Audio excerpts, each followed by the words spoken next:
baju okey, collar okey. Okey. Ya.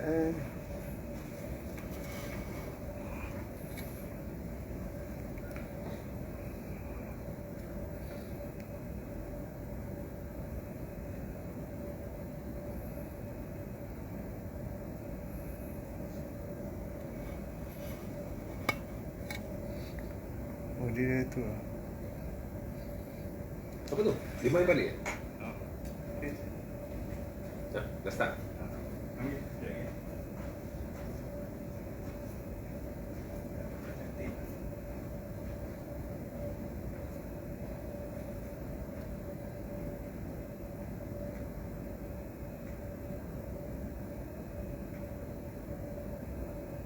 Oh, dia lagging sikit lah.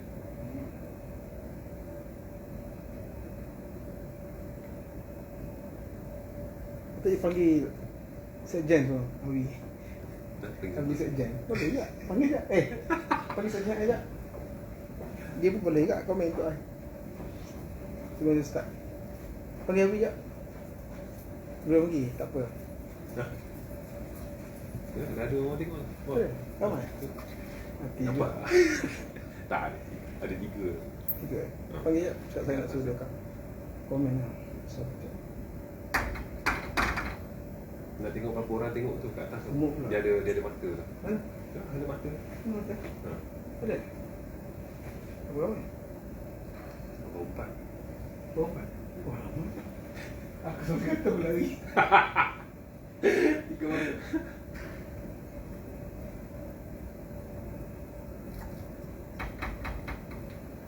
Ada?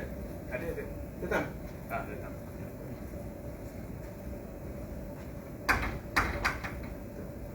Dulu sebelum abang saya ada lagi. Cepat, cepat. Bawa jaket. Sini bawa jaket.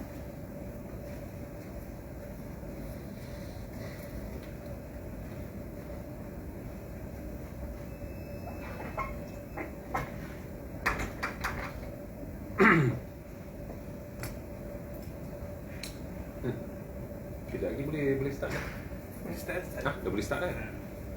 Ah. Dah ada mata dah. Berapa orang tengok? 7 mata. Okey. Sekejap.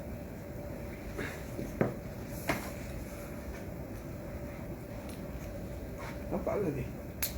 Nampak ke tadi? Nampak? Alamak, jadi tak datang ni. Dia lagging sikit. Ya. Nampak nak kurus sikit. Nampak. Mana ada rambut mas? Tak ada.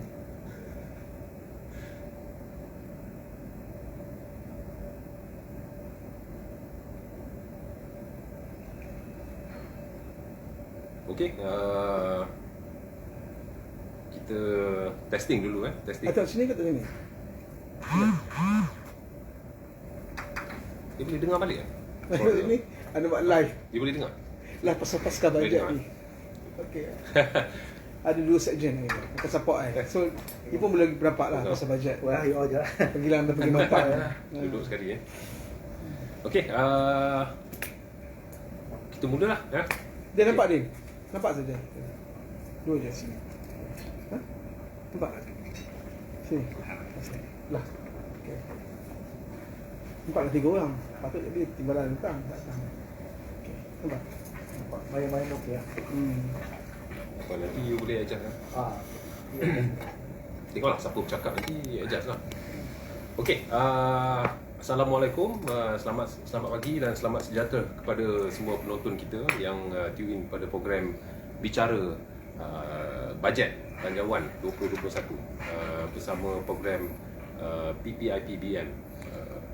Bersama kita pada pagi ini tidak lain orangnya Presiden PPIPBM Datuk Azman Yusof dan sebelah saya ini Ahmad Zaharani. Cik Ahmad Zaharani daripada Persatuan Kontraktor Malaysia.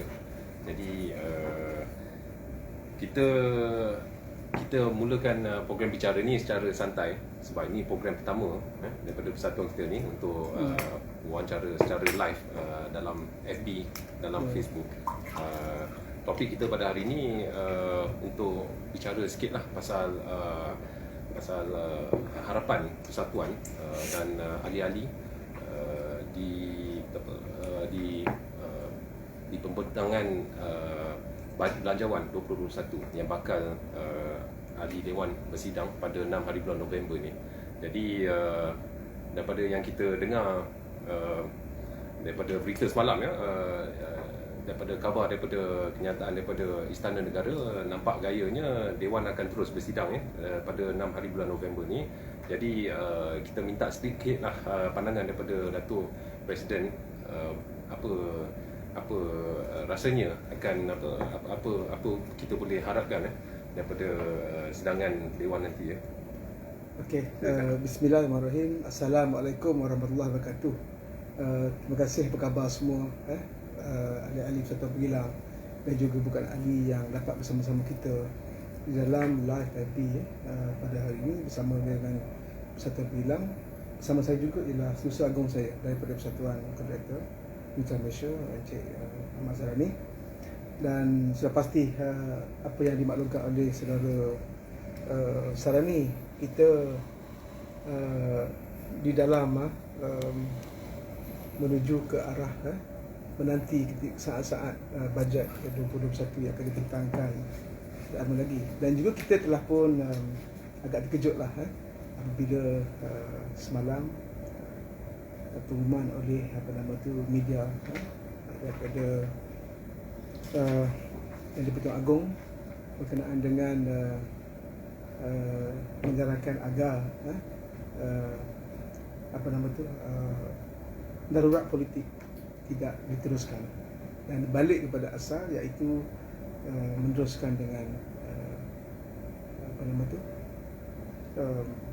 bajet yang akan dibentangkan. Bajet ini ialah bajet yang paling penting, mustahak kepada kita. Sudah pasti kita sebagai pemain industri amatlah mengharapkan bajet pada 2021 akan dapat menguntungkan kepada semua pemain industri ada di Pengilang, terutamanya dalam keadaan sekarang, dalam keadaan kita fight untuk menangani isu COVID yang melanda negara.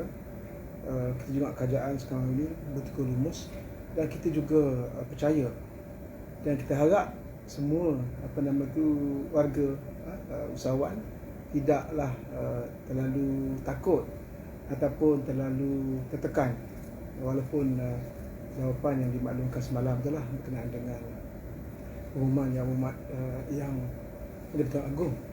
Tapi kita merasakan bahawa kita percaya atas kebijaksanaan yang berhormat Perdana Menteri Tan Sri Muhyiddin untuk menangani isu-isu ini, dan juga kepercayaan bersama juga dengan Menteri di Kabinet.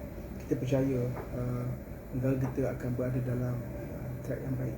Ini penting kerana kita kena percaya kerajaan hari ini macam seperti mana yang dimaklumkan oleh Yang di-Pertuan Agong, kerajaan yang sedia ada telah berjaya menangani isu-isu COVID-19. Tapi sudah pasti kita akur dengan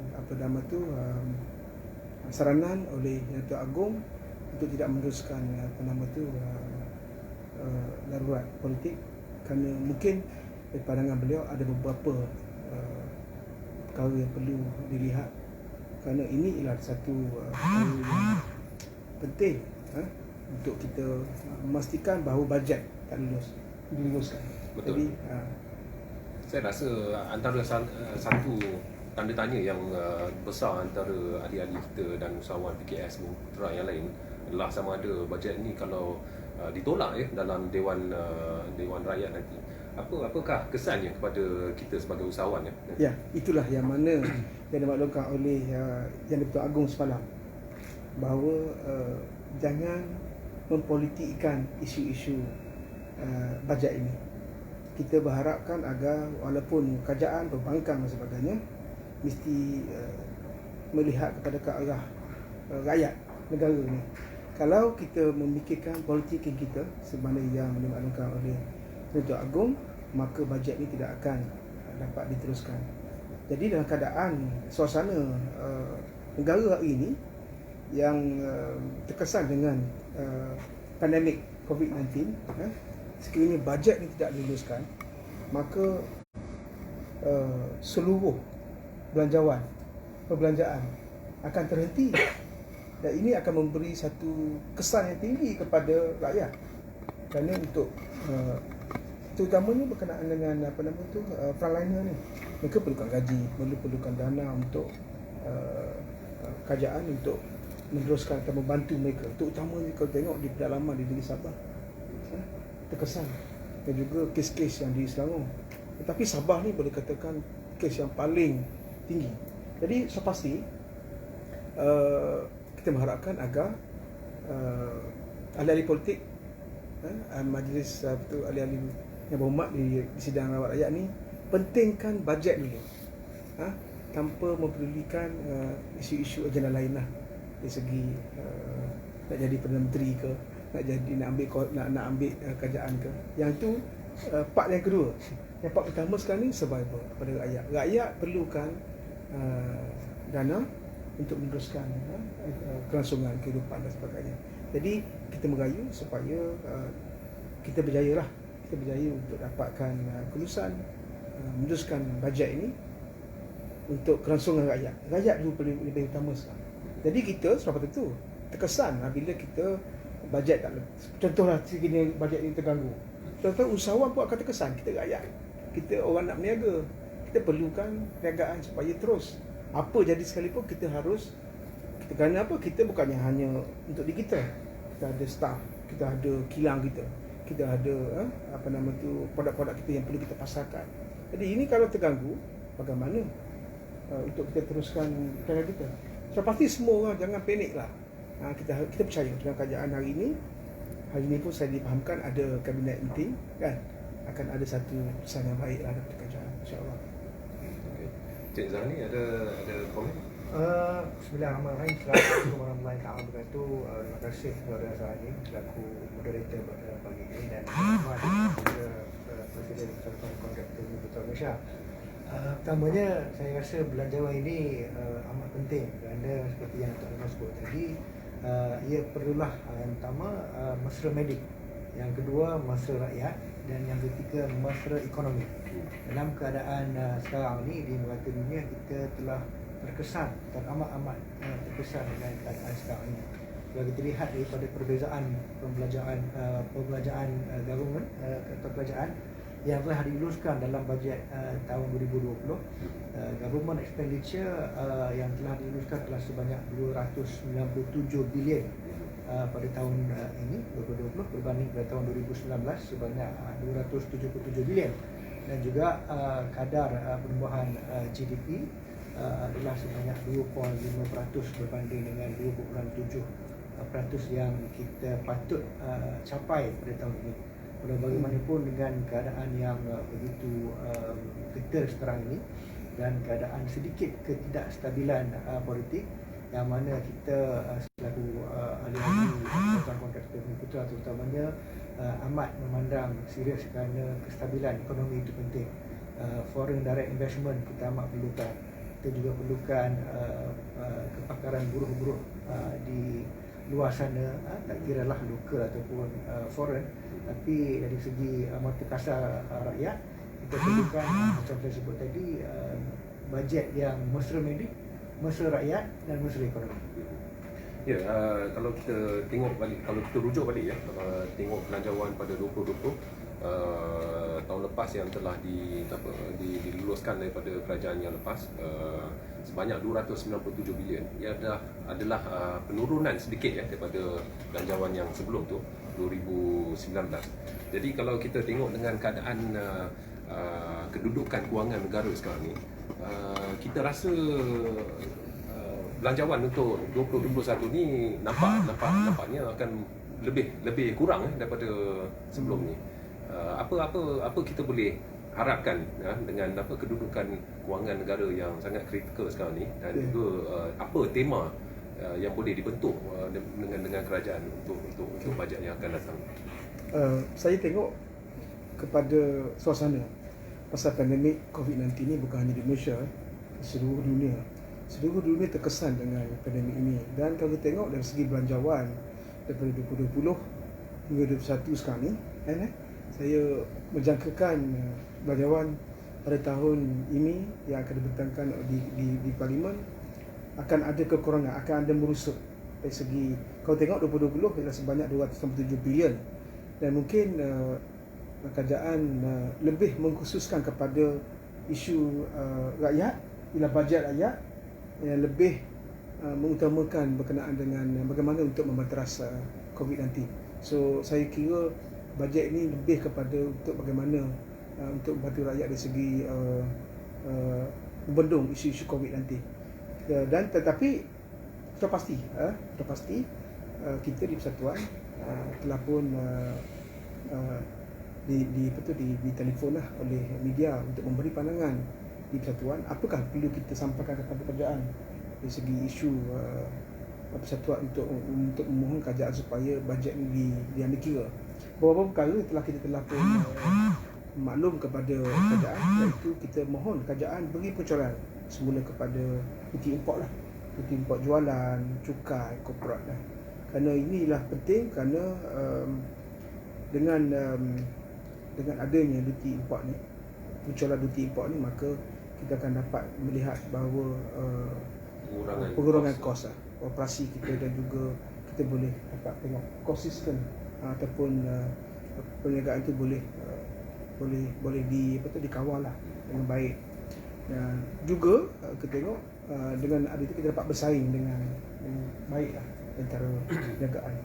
Dan juga kita juga memohon kerajaan dapat mempertimbangkan lanjutan subsidi upah ni. Subsidi upah ni penting kerana kita tengok kejayaan subsidi upah yang telah diadakan oleh kerajaan di bawah program Penjana, telah melihat bahawa ramai ataupun peniaga-peniaga itu boleh sustain Maknanya di situlah syarikat perlu bayar gaji dan sebagainya. At least dengan adanya upah Penjana ni, kerajaan bantu, maka mereka boleh membayar gaji pekerja. Pekerja juga mempunyai kekangan mereka untuk memelihara keluarga dan sebagainya. Jadi setidak-tidaknya dalam tempoh operasi masa bulan 5 tu tidak boleh, bulan 3 hingga bulan 5 tidak dapat operasi. At least kerajaan bantu dari segi kewangan. Jadi ini kita mohon kerana apabila selepas election di Sabah bila pandemik naik semula, dan kita mohon kerajaan memasukkan balik bajet untuk membantu sekali lagi program Penjana ni, supaya itu upah subsidi ni dapat dikekalkan untuk bantu industri, untuk bantu usahawan, sama ada penghilangan kontraktor, mereka terkesan dengan menguruskan operasi mereka sendirilah. Yang ini yang perlu kita perjuangkan, dan kita telah pun buat keputusan untuk memohon menggesa kerajaan supaya consider dalam program Penjana. Cik, saudara Zahra ni mungkin boleh komen sikit bagi pihak kontraktor Bumiputera. Macam mana di bawah program Penjana yang kerajaan telah memperuntukkan sebanyak 35 bilion pada awal Mac, pada hujung Mac, masa permulaan penularan wabak COVID ni, bagaimanakah impaknya kepada macam mana dapat menolonglah satu ahli-ahli kontraktor dari segi subsidi upah, moratorium dan sebagainya, untuk sebagai kelangsungan perniagaan mereka. Alhamdulillah, dengan bantuan kerajaan, utamanya ucap terima kasihlah kepada Tan Sri Muhyiddin kerana dia butuh peka dan juga Kementerian Kewangan tentang kedudukan rakan-rakan kontraktor Bumiputera terutamanya. Kerana industri pembinaan ini adalah merupakan salah satu industri yang ada multiplier effect yang agak tinggi. Multiplier effect sampai 20 kali pun boleh kita capai dengan barang-barang bahan binaan dan sebagainya. Dan juga kerja-kerja undi yang dilaksanakan di hampir semua kementerian-kementerian adalah sangat telus dan cepat, dan kita lihat kebanyakan daripada kementerian-kementerian memberikan sokongan yang sepenuhnya, dan mereka sekarang telah ada database. Apabila mereka panggil semua kontraktor Bumiputera untuk mengambil bahagian, mereka kena daftarkan dulu, melihat kelayakan dan sebagainya, agar mereka diberikan peluang yang secukup-cukupnya untuk mengambil bahagian dalam projek-projek kecil, sederhana dan sebagainya. Jadi ini banyak membantu kepada kelangsungan untuk terus sama-sama membantu keadaan ekonomi negara dengan rujukan yang telah disediakan. Dan juga ini saya tambah sikit sebenarnya kalau boleh, kalau kita lihat daripada segi unemployment ataupun pada tahun ini kita target supaya 3.3% yang dicadangkan, tapi saya rasa sekarang ini dah jauh lebih tinggi. Dan seperti yang Datuk Azman sebut tadi, strategi upah ni amat penting. Dan ada bermacam-macam program di bawah Kementerian Sumber, iaitu di bawah HRDF dan sebagainya, untuk membantu mereka yang telah terkesan dengan pandemik ini dan tidak lagi mempunyai pekerjaan yang tetap.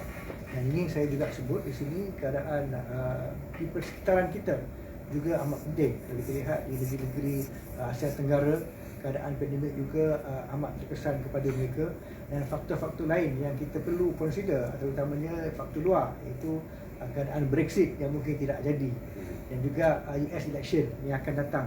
Dan juga kita akan jadi host kepada APEC dalam bulan depan kalau tidak silap saya. APEC ni memang penting. Kalau kita lihat 20 tahun yang dulu kita menjadi host APEC, bagaimana negara kita ini mendapat marketing idea yang begitu luas, kerana APEC ini amat penting. Bila kita mengendalikan sebagai host, kita akan dilihat, akan juga diadili cara mana kita menguruskan infrastruktur kita, rakyat kita dan sebagainya. Tapi kalau kita tengok macam subsidi upah, moratorium ni, kita boleh dilihatkan macam ni adalah salah satu cara short term untuk peniaga ataupun bisnes untuk melangsungkan perniagaan yang sustain lah. Tapi adakah wajar untuk pihak kerajaan fikir untuk membuka balik peluang untuk dalam sektor kontraktor untuk melangsungkan lagi perniagaan, mungkin dari segi meneruskan apa-apa projek infra yang masih dalam KID dan sebagainya? Amat penting kerana dalam pakej penjana ini semua kontraktor daripada G1 hingga ke G7 amat memerlukan sedikit lembuhan ataupun sedikit light at the end of the tunnel, kata orang kampung saya, supaya mereka dapat tahu tentang perkara-perkara yang boleh memberikan kedudukan yang agak stabil kepada ekonomi negara. Antara industrinya pembinaan, penghilangan industri yang agak terkesan paling teruk, pelancongan dan sebagainya. Jadi apabila ada program-program yang dikhususkan, iaitu program penjana seperti ini, banyak projek-projek dapat diteruskan.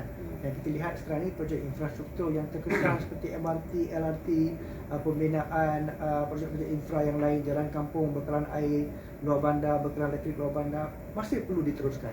Kerana jika kita lihat dari segi keberkesanan pakej-pakej ini amat membantu terutamanya kontraktor yang sedang menjalankan projek-projek yang perlu disiapkan, dan juga projek-projek yang sedang dirancang yang perlu juga kita ikut. Tak kala apabila kita ingin menjadi sebuah negara maju, developed nation, kita kena perlu supaya pembangunan ini dapat diteruskan. Kita boleh dapatkan foreign direct investment, contohnya kita boleh buka peluang kepada anak-anak muda kita supaya berkecimpung di dalam industri-industri yang ada. Anak-anak kita yang belajar di luar negara, dalam negara dapat kita ketengahkan dan sebagainya. Ya betul, sebab tanpa pertumbuhan perniagaan dari projek-projek baru, agak sukarlah untuk kita menutup kadar unemployment yang tinggi ni.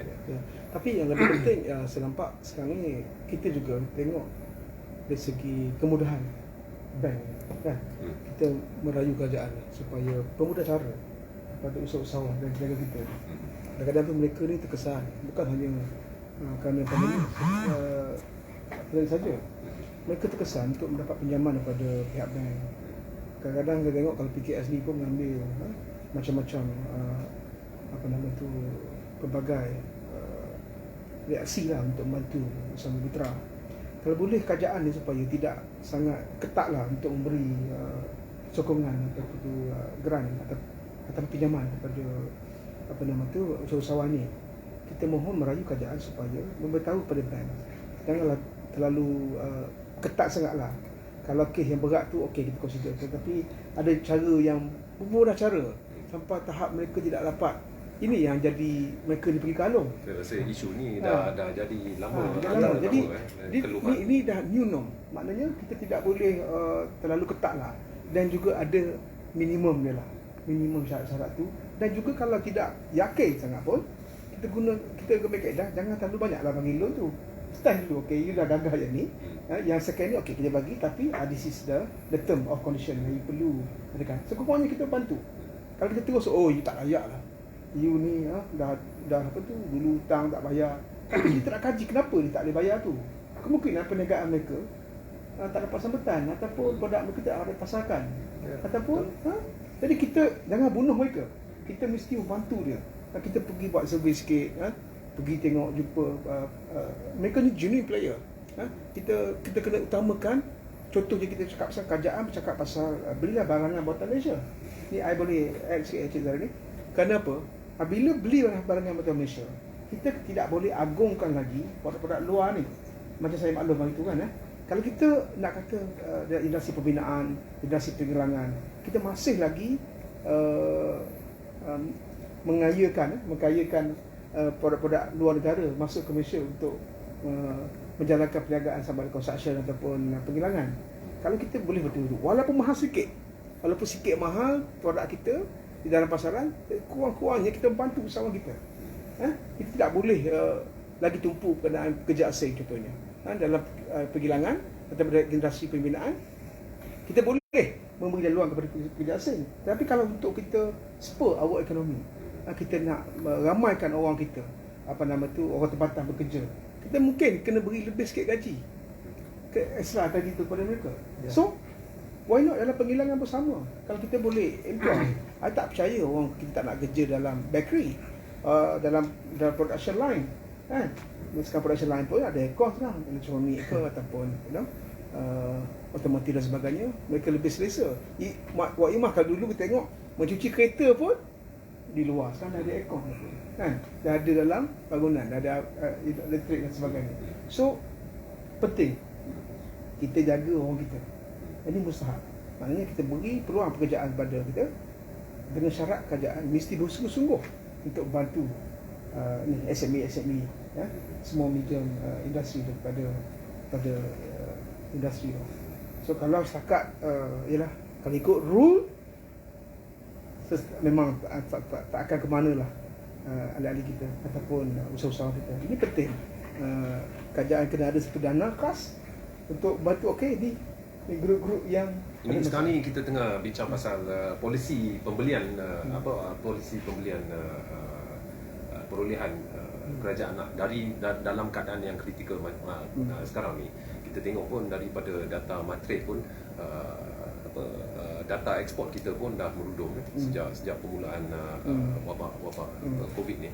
Jadi kita pun banyak ahli-ahli dan pengusaha kita pun dah banyak fokus daripada pasaran luar ke pasaran di dalam negara. Jadi kita pun berharap yang kerajaan ni akan menyuntiklah sedikit menjadi katalis untuk menaikkan balik demand, local demand. Jadi titik permulaannya patutnya di pembelian di peringkat kementerian dan agensi kerajaan lah. Jadi menyahut balik kepada apa yang Datuk Presiden cakap tadi, kalau kerajaan menyeru untuk kempen belilah barangan Malaysia, kempen ni perlu dimulakan di peringkat kerajaan dahululah, baru kita boleh ahli-ahli kita dapat merasalah sedikit inilah bantuan dari segi peningkatan jualan dan sebagainya. Saya nampak kerajaan kena bersungguh-sungguh melihat dari segi. Contohnya kita ramai dalam persatuan kita ada berbagai kluster. Contohnya kluster pakaian. Tekstil ni penting kerana mereka ada kilang mereka ada pekerja, kan? Jadi kalau kita dapat susul gaduh, biarlah sikit sama sikit, kan? Pada pergi pada satu konsesi contohnya, kita bagi kepada satu syarikat yang besar dan mereka manage semua. Kita kena micro lah. Maknanya kita boleh perbanyakkan package ni, beri katakan okeylah saya juta seorang ke, syarikat juta. Kalau ada 10, kita ada 10 syarikat yang boleh hidup. Sekarang ni cakap pasal survive je. Bajet ni terlebih pada nampak usaha-usaha kita boleh survive je. Asalkan mereka tidak gulung tikar, asalkan mereka boleh berniaga, mereka dapat income untuk kelangsungan keluarga dan sebagainya. Jadi itulah kata bajet tahun ni saya rasa bajet yang bajet krisis yang satu dunia terkesan, dan kita mesti utamakan keadaan Malaysia, mesti utamakan usaha tempatan. Maknanya kita tidak boleh agungkan. Contohnya Amerika sendiri. Amerika sekarang ni dia tutup pintu-pintu dia untuk import ni, kan, ambil produk-produk luar. Dia lebih yakin bahawa untuk support ekonomi kepada dalam negara dia beri laluan. Kita contohnya pergilangan kita tidak boleh agungkan daripada Filipina, Indonesia sebagainya. Memang kita faham F&B mereka memang besar di Indonesia. Import ayam dan sebagainya kita faham daripada Filipina pun ada, daripada Indonesia pun ada. Banyak kita besarkan kita punya rangkaian kita, kan. Kita protect our internet industry kita, dan dari segi pekerja kita dapat, dari segi income negara kita dapat. Kalau memang sekarang saya rasa bagasi dan negeri pun pendapatannya kurang, because dah tempoh sebegini, mana ada lagi income. Dan kita percaya kepayahan yang dalam ini ada hikmah lah, insyaAllah. Dan yang tadi saudara cuba nak tambah sikit berkaitan dengan industri pengiriman ni, mana kita kontraktor pun terlibat juga. Banyak barang-barang yang kita perlukan tidak boleh masuk sekarang, raw material, building material dan sebagainya. Kita terpaksa mencari alternatif lain. Dan daripada segi itu tidak semua industri terkesan secara teruk. Contohnya industri medical supply. Medical supply sekarang ni sangat menarik, sangat bagus. Jika kita lihat pembuatan barang-barang medical seperti glove, mask dan sebagainya, kita lihat pengiriman di Malaysia menjadi sebutan kerana global market memerlukan glove, mask dan sebagainya. Kalau kita lihat syarikat-syarikat seperti Top Glove, Boston Rubber dan sebagainya mempunyai order yang berbilion-bilion US dollar. Itu adalah salah satu industri yang boleh kita ketengahkan, dan juga ramai kawan-kawan saya yang terlibat, kerana mereka ni daripada segi nakkan kilang, order yang dia buat is advance order, dan harga yang mereka tawarkan itu adalah harga yang berpatutan dan boleh mendapat keuntungan yang agak selesa. Dan juga daripada segi industri pembinaan, cerita tentang bajet tadi tahun lepas diperuntukkan 3.7% pada tahun ini, tapi saya rasa tidak dapat mencapai, saya tak ada data yang sebenarnya, peratusan yang diperincikan tahun lepas untuk tahun ini. Oleh kerana banyak projek-projek terpaksa kita tangguh yang telah lebih masa dan sebagainya. Jadi sekarang ini kita perlukan satu bajet yang dapat membantu ke semua orang, tidak saja beberapa sektor, tapi golongan-golongan yang perlukan bantuan. Contohnya mereka sekarang ini dalam keadaan perlu diteruskan projek-projek ini untuk membeli rumah contohnya.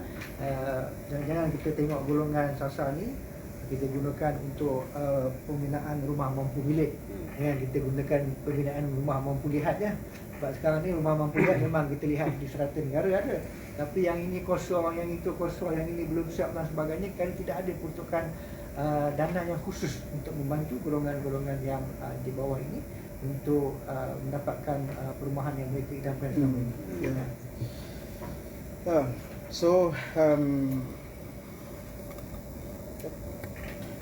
Saya percaya lah. Saya nak petik satu soalan daripada penonton kita, Faizal Ayam. Untuk pihak PTRTBN dapat kongsi isu dan challenges yang dihadapi ahli kepada saya. Jadi kita ni summarize isu-isu yang ataupun cabaran yang ahli-ahli kita berdepan dengan dalam keadaan ekonomi sekarang ni. Mungkin Tuan Presiden boleh. Saya nampak cabaran yang dihadapi oleh ahli-ahli pada ketika ini ialah bagaimana untuk memasarkan produk-produk mereka. Ini satu cabaran.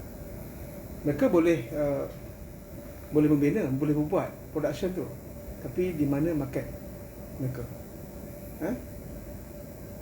Kita juga berharap kepada Kementerian Hal Ehwal Pengguna untuk membantu kita dari segi memasarkan produk-produk di mall dan sebagainya.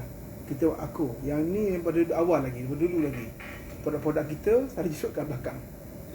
Ini yang kita perjuangkan lagi. Kita pun dalam perjumpaan bersama Yang Mak Menteri, friendly dengan kita mengharapkan agar produk-produk ahli persatuan supaya berada di depan, bukan ada di barisan belakang. kita pun akur dengan yalah cara mall sendiri lah kan. Mall sendiri mengetatkan ataupun ada syarat dia untuk make sure kan our produk ni, produk-produk kita terbuat di depan. Jadi kalau produk kita masih lagi di belakang, orang tak nampak apa untuk dipamerkan, maka sampai bila-bila produk tak akan naik. Keduanya dari segi bantuan kewangan yang saya sebut tadi. Ini adalah mustahak kita pun ada berjumpa dengan SME Corp, kita juga berjumpa dengan apa nama tu, baru ni saya juga berjumpa dengan Bank Rakyat untuk memberitahu bagaimana untuk membantu ahli persatuan. Dia kata kadang-kadang ahli persatuan tak datang kan. Jadi apa yang dia tak tahu kena resah. Ini kadang-kadang pendapat daripada mereka. Tapi kita mesti bersatu lah. Kita mesti bersama-sama bagaimana untuk memastikan perniagaan kita tidak terkesan lah, terutama dalam keadaan sekarang lah. Kita tak boleh, kita harapkan satu sah saja. Kita boleh multiplykan kita punya perniagaan contohnya. Kita faham persatuan juga tidak boleh membuat semua ataupun tidak boleh membantu semua, tapi kita boleh buat business matching lah. Kalau ada isu-isu berkenaan dengan ahli yang inginkan memerlukan persatuan untuk support, kita akan bersungguh-sungguh untuk bantu telefon ataupun membuat jaringan untuk menyelesaikan isu-isu yang ada lah, melalui email, melalui ataupun datang ke pejabat buat perjumpaan. Sekiranya ada isu-isu dia dengan autoriti, kita boleh panggil autoriti untuk bincang. Jadi itulah penting persatuan. Kita dapat bersama-sama. Instead of kita berseorang, at least kita ada persatuan untuk kita kena kuatkan platform persatuan. Dalam keadaan begini, kita kena keluarkan platform. Kerana suara persatuan penting untuk memberitahu kerajaan bahawa kita ada member sekian ni, kita ada masalah begini, berbagai-bagai kluster, F&B, pakaian, kan? Kita ada otomotif kan. Tapi untuk ketika dah saat ni kita sangat restrict dengan keadaan pandemik ni kan. So saya believe bahawa kerajaan lebih mengutamakan essential production, makanan-makanan untuk bantu sekali COVID ni, dan kita harapkan kerajaan dapat berjuang habis-habisan lah. Ya. Saudara Zahra ni mungkin boleh mungkin komen sikit apa rasanya peranan persatuan dalam untuk ahli-ahli industri dalam keadaan ekonomi sekarang ni yang tengah kritikal ni. Adakah lagi penting apa yang persatuan boleh buat untuk bantu lebih dalam masa ni? Bagaimana yang Tak Azman sebut tadi, persatuan ni kita perlu kerana pertama ia bukan NGO. Ia merupakan NGO, bukan parti-parti politik yang mendesak kerajaan secara politik, tapi kita mempunyai pembangunan industri yang betul-betul genuine. Satu, yang keduanya, mereka ini telah lama wujud dan mereka ini telah ada di dalam industri ini paling minimum pun lah 5 tahun, dan mereka tahu cara mana untuk membantu kerajaan dan membantu ahli-ahli. Dan seterusnya, bagi Persatuan Kontraktor Berkelanjutan Malaysia ini, kita merupakan satu kumpulan yang ingin membantu ahli-ahli dan juga kerajaan, baik kerajaan negeri maupun pihak berkuasa tempatan maupun kerajaan pusat, untuk sama-sama menaikkan industri permainan itu sendiri dengan cara-cara kita, iaitu yang pertama mewujudkan satu pasukan yang betul-betul kompetitif. Maksudnya kita ada banyak syarikat Bumi Putra yang sekarang ini listed di bursa saham. Kita ada juga mereka-mereka yang betul-betul berkemampuan. Kita juga ada mereka yang berkebolehan. Kita tengok daripada stream ni tadi, saya tertarik ada satu pandangan daripada Skatsa Hardware ni mengatakan bahawa kita perlu duduk berjumpa dengan syarikat-syarikat kredit, syarikat kewangan, bank negara di bawah Persatuan Pengilang. Kita pun ada rancangan untuk mewujudkan kita punya rangkaian sendiri, rangkaian iaitu billing material supply. Tidak ada lagi sekarang ni. Kita nak compete dengan minta maaf cakap, compete dengan billing material supply bangsa-bangsa lain ni, mereka dah lama establish. Oleh kerana mereka dapatkan harga yang lebih murah, kumpulan yang lebih besar untuk mendapatkan harga yang lebih rendah daripada yang ada sekarang ni. Kalau kita lihat syarikat-syarikat hardware bergantung kepada rangkaian mereka sendiri, dengan adanya maybe kolaborasi antara Persatuan Pengilang dengan Persatuan Kontraktor Berkelanjutan Malaysia, dan kita akan buat satu kertas cadangan dan telah pun diminta oleh teraju untuk kita kembangkan idea ini supaya ia dapat disasarkan. Kalau kita lihat saudara-saudara ni, kalau kontraktor Melayu ni, mereka ni perlukan bantuan kredit yang secukupnya. Kalau mereka dah okey, mereka takkan minta. Yang tak okey lah yang akan minta. Tapi kadang-kadangnya dokumen tak cukup. Kadang-kadangnya kita tahu mereka ni boleh buat tapi memerlukan sedikit suntikan dana, yang mereka ni boleh kita ketengahkan kerana mereka adalah merupakan kontraktor yang kompetitif, kontraktor yang betul-betul sanggup menggadaikan semualah untuk melaksanakan projek-projek yang telah pun diberikan tanggungjawab untuk mereka laksanakan. Jadi saya rasa yang kita perlu buat sekarang ni adalah duduk bincang, kerana sekarang ni kita ada banyak masa untuk kita pertengahkan idea-idea, kerana keadaan sekarang ni telah pun berubah, keadaan yang begitu getir bagi semua pemain-pemain industri, terutama bagi Persatuan Kontraktor Bumi Putra dan juga Persatuan Penggila, agar kita dapat buatkan satu rangkaian yang dapat memberikan kebaikan maksimum kepada semua ahli-ahli kita. Okay. Saya rasa berapa? 5 minit. Okey. Ada 5 minit lagi masa. Saya rasa apa yang Datuk Presiden cakap tadi tentang institusi kewangan untuk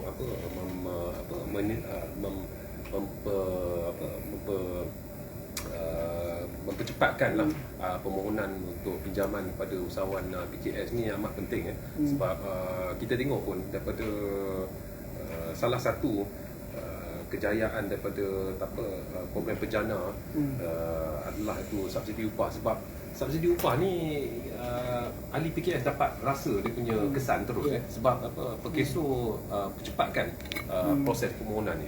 Jadi sekiranya bank-bank di bawah program kerajaan ni dapat menjalankan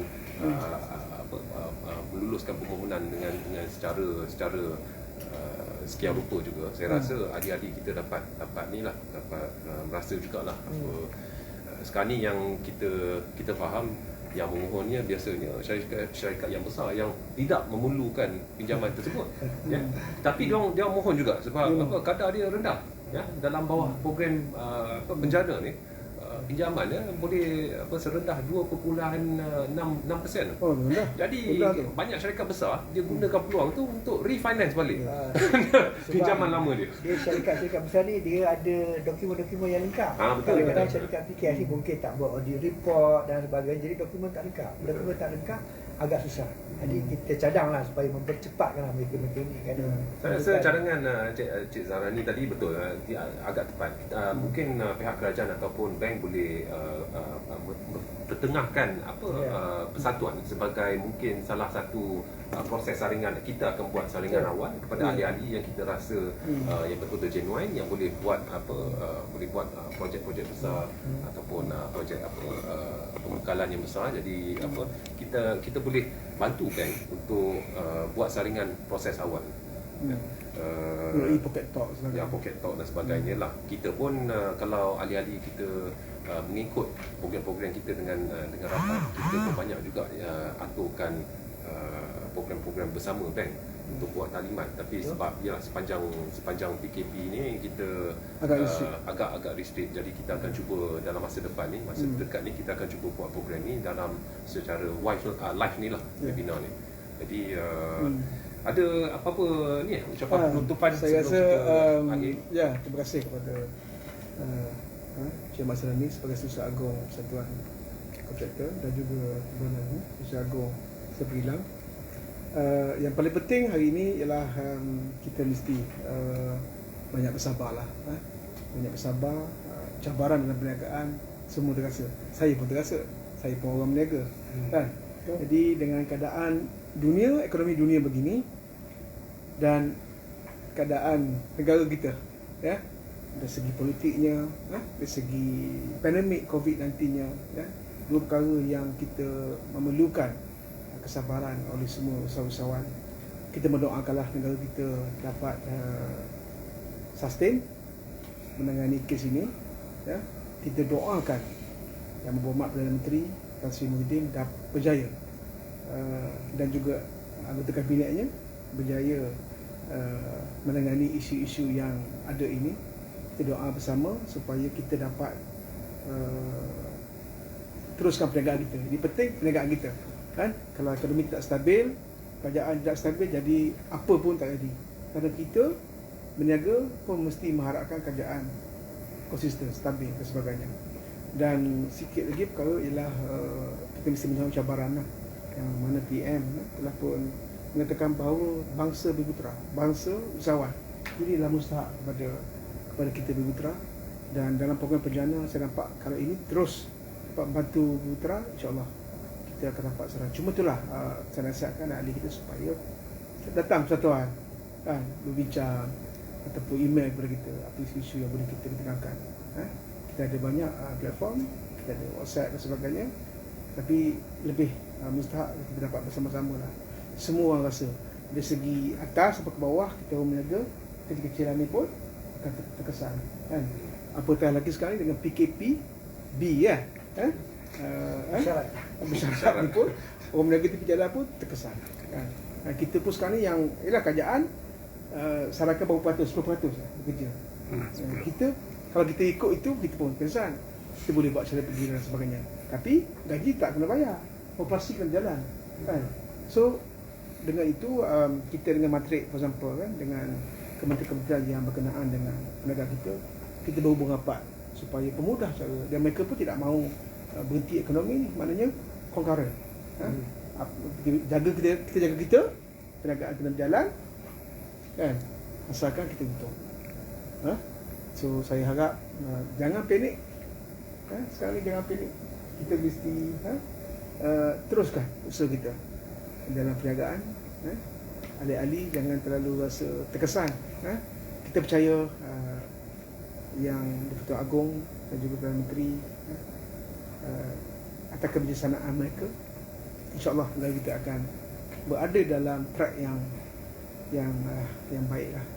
Kita telah pun berjaya pada kes pertama dalam menangani COVID. InsyaAllah yang ini kita akan dapat menurunkan kes COVID ini, dan kita boleh menjalani kehidupan kita seperti biasa. Apa-apa sekalipun doa, supaya kita dapat menangani isu kes ini. Dan kita mendoakan agar bajet 2021 dapat diluluskan tanpa mengira apa pahaman politik sekalipun. Yang penting rakyat dapat teruskan ke depan. Terima kasih. Terima kasih. Cik Zahra ni ucapan terakhir. Okey, terima kasih kepada Tuan Moderator yang telah menjemput. InsyaAllah kita akan perbanyakkan lagi sesi diskusi ini, kerana kita tengok respon sangat bagus, alhamdulillah. Dan saya ingin mendoakanlah agar vaksin kita jumpa secepat mungkin, dan seterusnya kematangan politik ahli parlimen di negara kita ini agar mereka dapat gunakanlah pemikiran yang sebaiknya untuk membantu rakyat. Kerana sekarang ini tidak ada kerajaan pintu belakang, kerajaan emergency seat dan emergency exit dan sebagainya, kerana mereka ini perlu mendahulukan rakyat. Dan akhir sekali, buy local product, buy Muslim first, dan insyaAllah kita akan berjumpa lagi. Terima kasih. Terima kasih. Terima kasih saudara Ahmad Zahrani selaku Setiausaha Persatuan Kontraktor Bumi Putera Malaysia. Terima kasih Datuk Azman, Presiden PPRTBM kita. Kami daripada tim PPRTBM ucapkan ribuan terima kasih kepada tetamu khas kita 2 orang hari ini, dan kita harapkan semua orang akan follow channel kita dan terus menonton untuk program-program yang bakal akan datang kemudian nanti. Dengan itu saya ucapkan wabillahi taufik. Assalamualaikum warahmatullahi wabarakatuh. Assalamualaikum.